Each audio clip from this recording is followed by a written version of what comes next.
Ahead of Portugal's Group F opener against Hungary, Cristiano Ronaldo was given the role of speaking to the media in Budapest. Everything the legendary forward does gets dissected. All of us expected him to make some bold claims and say all the right things. But what the press conference will be remembered for, however, will be for non-sporting reasons. The Portugal captain wasn't too pleased to see Coca Cola bottles in front of him as he sat down to speak with the media. Ronaldo has always been an advocate of a healthy diet, so he moved the bottles out of the way and instead held up a bottle of water and urged people to drink water. Hey everyone, welcome to Goalside, your prime source for the best football content on YouTube. Today, we're going to talk about how Ronaldo's actions have cost the beverage giants a load of money. Not only that, we're also going to talk about how Paul Pogba did something similar. We also need to discuss why indirect athlete endorsement can be a risky business for brands that spend millions of dollars on mega sporting events. As always, make sure that you subscribe to our channel and stay tuned for future updates. Don't forget to participate in our discussions in the comments section. Coca Cola background and relationship with football. Before we delve into Ronaldo's actions, let's talk about Coca Cola and how its relationship with football has been throughout the history. The Coca Cola company has 200 brands worldwide, and it's been one of the reasons why the game has gone global, and it's a multi-million-dollar industry. In 1974, Coca Cola partnered with FIFA for the first time. This was the start of something major, with the beverage giants truly announcing themselves as football's global ambassadors. The brand's involvement in the 1978 World Cup in Argentina is one of the greatest advertising and marketing success stories of the 70s. Coca-Cola saw the event as a perfect gateway to attract new customers. Since then, Coca-Cola has been ever present in the world football circuit, often spending a load of money on the World Cup trophy tours that even saw the fabled trophy reach Pakistan, a country where the game is struggling. You can imagine how strong Coca-Cola's involvement in football is. The company announced a deal with UEFA for the current Euros, taking the relationship to 32 years. Why brands need athletes? While giants such as Coca-Cola and Heineken prefer to deal with teams and governing bodies, their success is indirectly related and dependent upon athletes who essentially run the show. This is why brands are very aware of how their product is being portrayed. A football player of today has a truckload of followers, and whatever they say becomes gospel. They have the power to make a brand look cool and stand out. Moreover, a football player's endorsement fosters trust among the user base.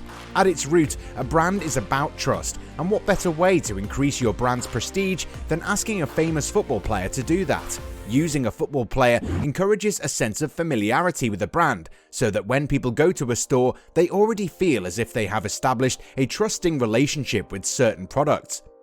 But the flip side.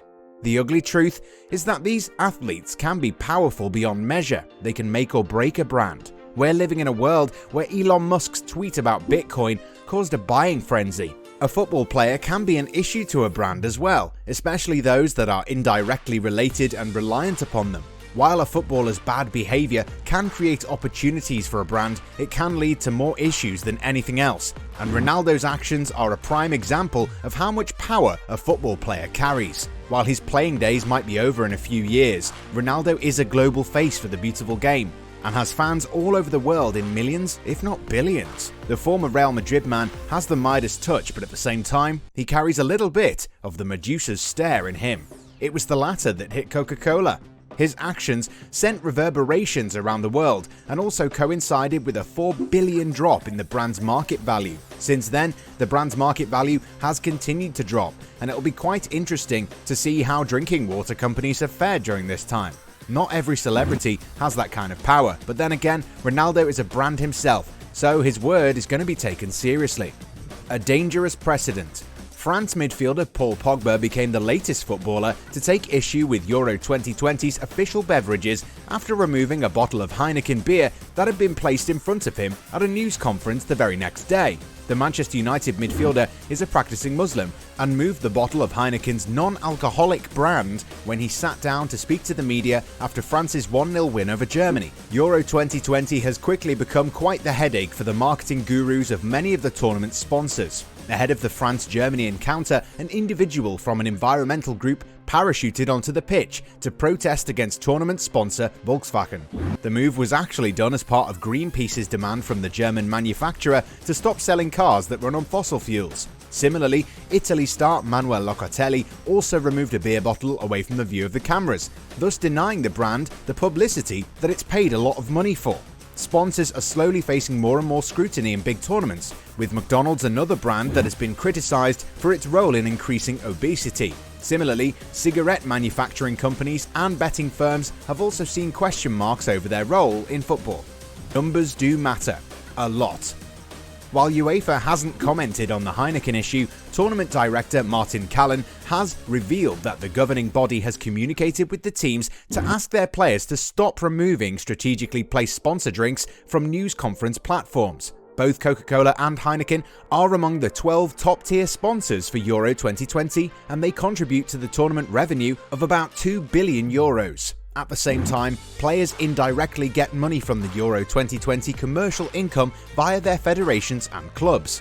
The 24 national federations that are part of the competition will share €371 million in prize money. The champions are set to earn €34 million apart from the collective payment. At the same time, clubs also get shares from at least €200 million allocated by UEFA from Euro 2020 revenue as a reward for releasing their players to their countries. Additionally, the revenue is also going to fund 55 member federations in annual grants and development project funds for the period of 2020 to 2024. The future. Today, the world and its inhabitants are highly opinionated. World travels fast, so brands are now slowly being forced into a corner where they have to be compliant. While Coca Cola may have spent millions of dollars to be part of Euro 2020, they can't force UEFA into punishing athletes whose actions jeopardize their product. At the same time, national teams will be forced by UEFA to keep their players on a leash. That'll be really difficult since the athletes of today are seen as agents of change, young people who carry a lot of influence. Of course, Ronaldo probably never meant ill, but his actions have seemingly affected Coca-Cola's trust with its existing fan base. The beverage giant is definitely going to mitigate this PR disaster, but what's to say that this will be the last ever instance? Players are always going to make a choice, but at the same time, they will be asked to fall in line, albeit in a polite manner.